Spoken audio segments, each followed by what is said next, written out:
Really, babe?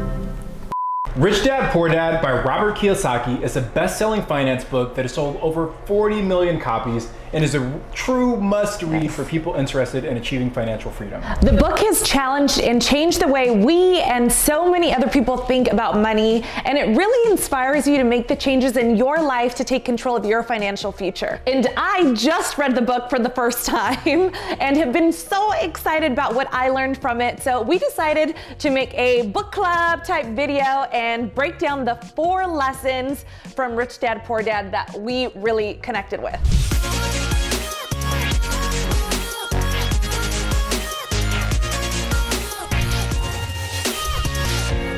Now, the premise of this book is that he shares kind of his life lessons that he learned from his 2 dads.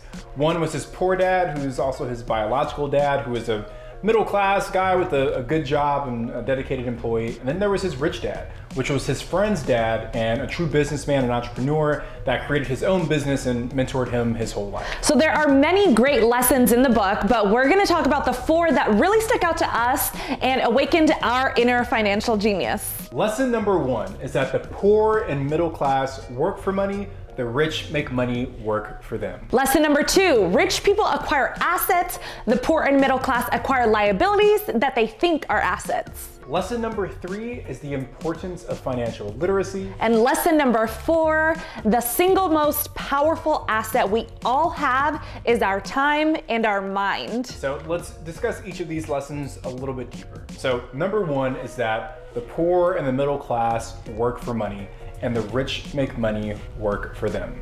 Now, pretty much our whole lives, everybody's whole lives, right? Society tells us to make good money. Yeah. You need to go to college, get a degree, and get a good job with benefits and work from, Monday through Friday from 7 in the morning to 5 o'clock at night until you're 60 years old.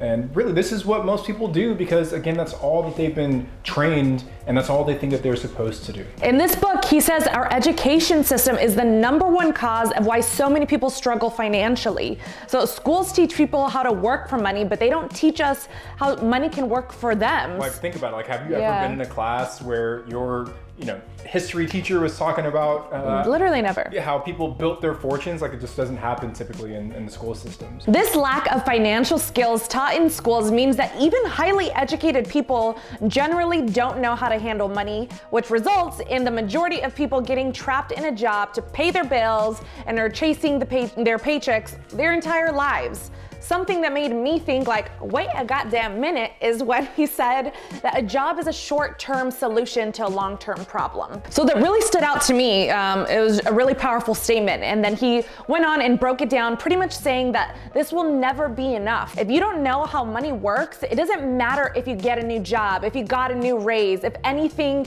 it'll probably just make things worse and put you more in debt. Yeah, that's a really great point, babe. And rich people don't live the normal 9-to-5 rat race life. Yeah. They've really learned how to master money and have it do the work for them. I think that's something that people forget, is that the best employee in the world is the dollar bill. Can I say that? Amen, girl. The best employee in the world is the dollar bill. It doesn't get tired. It grows exponentially if you treat it the right way. But most people in the middle class and who are poor don't know that. They don't have that knowledge. Say it one more time, baby. The best and hardest working employee in the world is the dollar bill. Another quote from the book that really stood out to us was when he said that financial struggle is often the result of people working all their lives for something else. So let that sink in for a little bit. Now, this takes us to lesson number 2. Rich people acquire assets. The poor and middle class acquire liabilities that they think are assets. For most people, their profession is their income.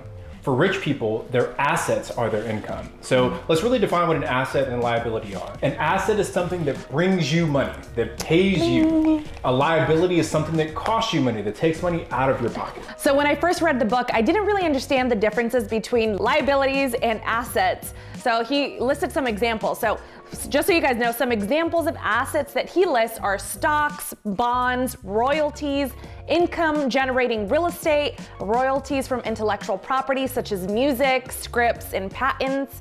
And some examples of liabilities are cars, credit cards, or any kind of consumer debt. Just a really quick add-on to that, right? I think that mindset of confusing assets and liability is really predominant in Black culture. Like a lot of people in my family and friends and people that I know growing up, they think that assets are things like Jordans, like fancy clothes, nice cars, but they don't understand that those are just, things that make you look wealthy, but in reality are really robbing you of true wealth. So make sure that if you're watching this and you feel that somebody, if you can see them living that life, share this video with them. Maybe this one video of me and my beautiful wife sharing our story and our experience might be the thing that kind of, makes that switch go off for them to really change their perspective on their financial future. Now, in the book, Robert Kiyosaki says, people's lives are forever controlled by two strong emotions. That's fear and greed. So the poor middle class are too afraid to invest their hard-earned money because of the risks. But at the same time, they're so eager to spend that hard-earned money to buy the latest Jordans, Gucci purse, new car, etc. So really continuing to put their money into liabilities instead of assets. I think most people don't even really take the time to fully think about their spending decisions because one, the greed part inside of us is so strong, and two, we don't know what else to do with the money besides save or spend it. Now, he says the rich buy assets, the poor only have expenses. The middle class buy liabilities that they think are assets. Now, an important distinction is that rich people buy luxuries last, while the poor and middle class tend to buy luxuries first. All right, so that takes us to lesson number 3, the importance of financial literacy. But before we keep moving, we'd really appreciate if you guys could give this video a thumbs up, subscribe to our channel, and hit that bell for notifications. We're still a new channel, and we appreciate every single subscriber. Like, you guys mean so much to us. So if you're enjoying the content, please subscribe. Lastly, connect with us on Instagram. I'm at Tony J. Robinson. She's at Sarah Rad, 2 A's, SARAARAAD. But yeah, we love to connect with you guys there. Now, in the book, he also says that we all have the power to make decisions every day that impact our tomorrow. And we all really have this financial genius within us.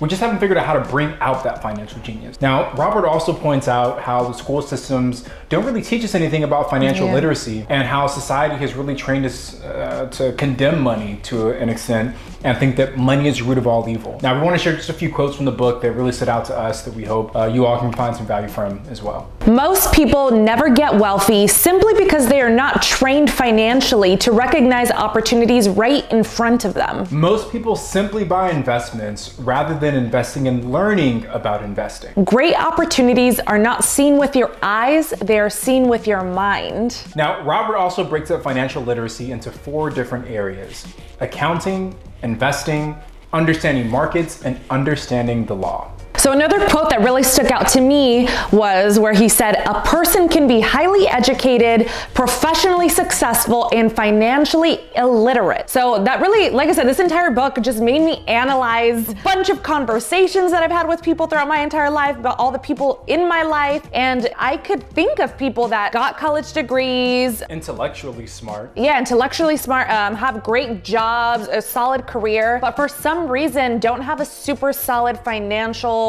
life. And that quote says it right there. You can have as many degrees as you want and can get. You can have the best of the best job and highest position, but that don't mean doodles if you don't know what to do with the money. That quote just really stuck out to me again because I could think of people in my life, and it's unfortunate. It's unfortunate because it's all stuff that we have power to change. It's all because we don't have the knowledge of what the heck to do with all that money you just worked so hard to get. Now, most people stay at a job because that's what they've been told to do, and they have so much fear of not being able to pay their bills, a fear of branching out on their own, a fear of starting over, right? And they really do then at that point become a slave to money. Now, don't get things twisted, right? We're not telling you that you should start investing like crazy, right? Buying up a bunch of Bitcoin or Dogecoin or, buying properties you don't know anything about. What we're saying is that we hope this video, and to a further extent this book, encourages you to go out and get the education you need to start making the right financial decisions. Now, obviously our channel, The Real Estate Robinsons, that's a good start. Yeah, right, you guys are here, so that means you have an interest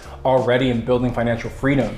But maybe share this video with someone else that doesn't. That's what we're really hoping to do, is that you guys get the attention, the focus geared towards educating yourself, and then you start taking action once you have the foundation built. So lesson number 3 was all about awakening your inner financial genius. All right, that leads us to lesson number 4. And he says the single most powerful asset we all have is our time and our mind. Now, he emphasizes a lot about the different mindsets his 2 dads had. His poor dad would say things like, I can't afford it, or I don't have time for it. Where his rich dad would say things like, how can I afford it? Or how can I make the time? Now, here's a little chart that lists some other examples of how different of a mindset his rich dad and his poor dad had. And really what we believe are the fundamental reasons why one had financial freedom and the other one didn't. Now, poor dad would say, the love of money is the root of all evil. And rich dad would say, the lack of money is the root of all evil. So this was a really big eye-opener for me because I felt like I resonated with both mentalities. Just like most of the world, I don't have much financial literacy, so my lack of knowledge and understanding made me say things more like what poor dad would say. But thanks to Tony here, who read this book when he was like 5 years old and was inspired to have financial literacy from a young age. And we've been dating since we were 16, so he's just always thankfully preached that mindset to me. And if it weren't for him, I think I would be fully poor dad mentality. And really, I think it was me that kind of held us back from investing years ago. And I am so sorry about that, husband. I was so afraid, just like most people, because you don't know. If you don't know, you're afraid. They go hand in hand. So I love you and I appreciate you and you're so smart. But yeah, I guess I'm super appreciative for having a partner that already had more of that rich dad mindset and always preached that into our lives, and also for this incredible book that really opened my brain and mind and had me so mind blown. I'm not even kidding. I was like quoting the book, right? I was like, babe, you won't believe what an asset is. I'm not an avid reader myself, and it was a super easy read. I listened to the audio version, and I'm dying to get the hard copy so I can highlight, reread it. There was just so many good points in the book that really made me think and want to take action to change my current actions for a better financial future. So highly recommend you guys read it. Awesome, guys. Well, we hope you enjoyed today's video. I'm Tony. I'm Sarah. And we are the Real Estate Robinsons.